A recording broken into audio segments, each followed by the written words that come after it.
आमच्या रमाबाई आंबेडकर नगर आणि कामराज नगरच्या बंधू भगिनींना एक स्वप्न जे आमच्या सरकारने त्या ठिकाणी तुमच्याकरता बघितलं होतं ते आता केवळ स्वप्न राहणार नाही आहे, तर ते स्वप्न वास्तविकतेमध्ये बदलण्याचा दिवस हा आज उजाडलेला आहे आणि या कामाचं प्रत्यक्ष भूमिपूजन या ठिकाणी आपण केलंय।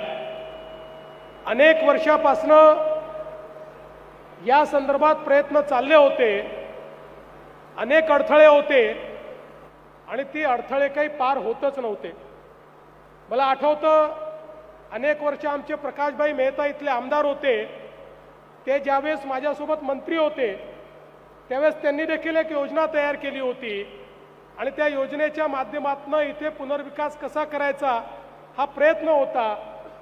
परंतु सातत्याने वेगवेगळे विकासक त्याच्यामध्ये अडथळे निर्माण करायचे आणि हे काम काही होत नव्हतं। मात्र शिंदे साहेब मुख्यमंत्री होते, मी त्यांच्यासोबत गृहनिर्माण मंत्री होतो आणि त्यावेळी आम्ही हा निर्णय केला की अशा प्रकारच्या ज्या काही आपल्या स्कीम्स आहेत याच्यामध्ये विकासकाच्या भानगडीत न पडता थेट आपल्या शासकीय संस्थांनाच ही कामं दिली पाहिजे आणि म्हणून पहिल्यांदा प्रयोगात्मक SRAच्या सोबत MMRDAला जोडण्यात आलं आणि हा पहिला प्रकल्प असा आहे की SRA आणि MMRDAने मिळून हा प्रकल्प करण्याचा निर्णय घेतला आणि अतिशय वेगाने मी खरोखर दोघांचेही अभिनंदन या ठिकाणी करेन की अतिशय वेगाने हे काम या ठिकाणी हातामध्ये घेतलं।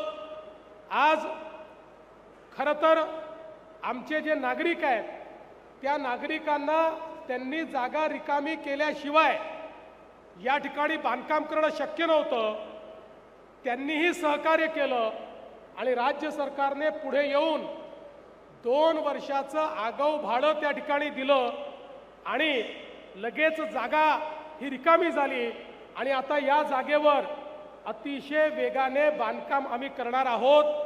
आणि मला MMRDA आणि SRAला सांगायचं आहे, 3ऱ्या वर्षाच्या भाड्याची व्यवस्था आपण करून ठेवली आहे, पण ते देण्याची वेळ आणू नका। 2 वर्षात हे काम या ठिकाणी उभं राहिलं पाहिजे। आमचे जे नागरिक आहेत ते 2 वर्षामध्ये इथे पुन्हा राहायला आले पाहिजे, या वेगानं या ठिकाणी काम झालं पाहिजे अशी आमची अपेक्षा आहे। खरं म्हणजे आमच्या एकनाथराव शिंदेजींचा सातत्याने क्लस्टरचा आग्रह आहे, त्यांनी ठाण्यामध्ये अतिशय चांगले क्लस्टर तयार केले आणि आता परवा आमच्या मंत्रिमंडळाच्या बैठकीमध्ये आम्ही हा निर्णय केला की मुंबईमध्ये मोठ्या क्लस्टरची आम्ही पॉलिसी आणली आणि झोपडपट्ट्यांनाही क्लस्टरमध्ये त्या ठिकाणी विकसित करण्याचा आम्ही निर्णय घेतला। कारण आमच्या समोर एकच विचार होता की आडवी असलेली झोपडपट्टी केवळ उभी केली म्हणजे आपण काही फार केल्यासारखं होणार नाही, तर झोपडपट्टीमध्ये राहणाऱ्या व्यक्तीला सर्व प्रकारच्या ॲमेनिटीज देऊन त्याच्या हक्काच्या घरात जेव्हा पाठवू, त्याला खेळाचं मैदान असेल, त्याला जिम असेल, त्याला शाळा असेल, त्याला आरोग्य मंदिर असेल, अशा सगळ्या गोष्टींसहित ज्यावेळी आम्ही त्याला त्याच्या घरी पाठवू त्यावेळी खऱ्या अर्थानं भारतरत्न डॉक्टर बाबासाहेब आंबेडकरांनी जो समतेचा विचार सांगितला आहे तो विचार आम्ही अंगीकारू। आणि म्हणून आम्ही हा निर्णय केला की 2 पैसे प्रॉफिटमध्ये कमी झाले तरी हरकत नाही, पण आता क्लस्टरच्या माध्यमातून झोपडपट्टीचा विकास आम्ही करणार आहोत। 50-50 एकराचे क्लस्टर्स हे आम्ही आयडेंटिफाय केलेले आहेत आणि या क्लस्टरच्या माध्यमातून मुंबईतला झोपडपट्टीत राहणारा आमचा जो बंधू आहे, भगिनी आहे, यांना अतिशय सुंदर घर आणि त्यासोबत सर्व प्रकारच्या ॲमेनिटीज या मोफत प्रोव्हाइड करण्याचं काम हे आपल्या सरकारच्या माध्यमातून यापुढे होणार आहे। या मुंबईला स्लम फ्री करण्याच्या संदर्भात अनेक लोकांनी वल्गना केल्या, पण आपण बघा पहिल्यांदा आमच्या सरकारमध्ये याची सुरुवात झालेली आहे।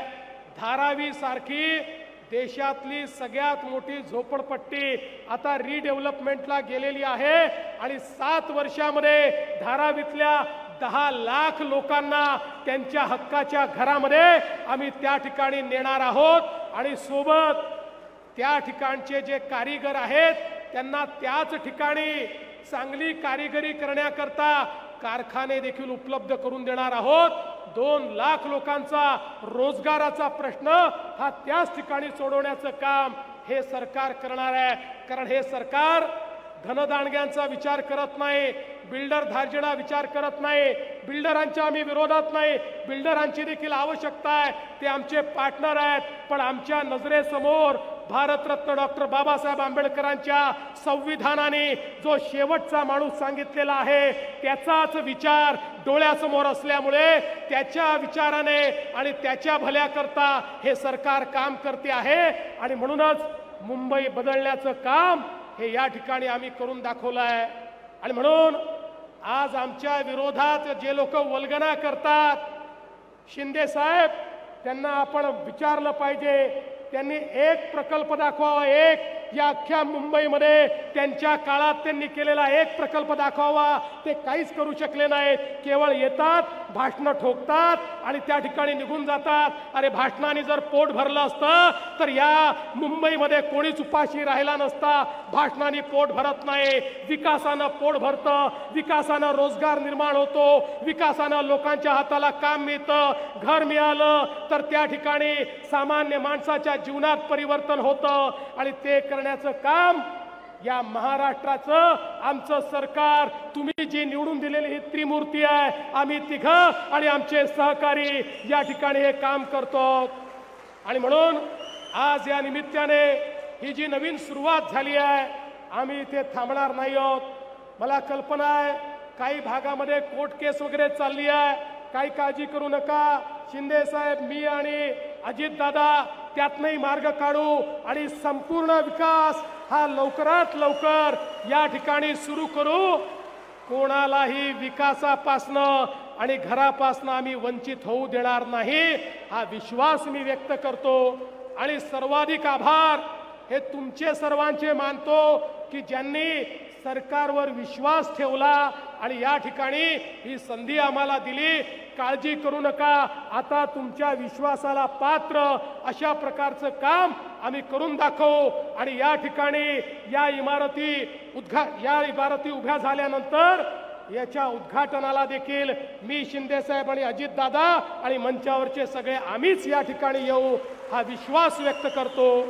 पुन्हा एकदा आपल्या सर्वांना अतिशय मनपूर्वक शुभेच्छा देतो आणि माझं बोलणं संपवतो। धन्यवाद। जय हिंद, जय भीम, जय भारत, जय महाराष्ट्र।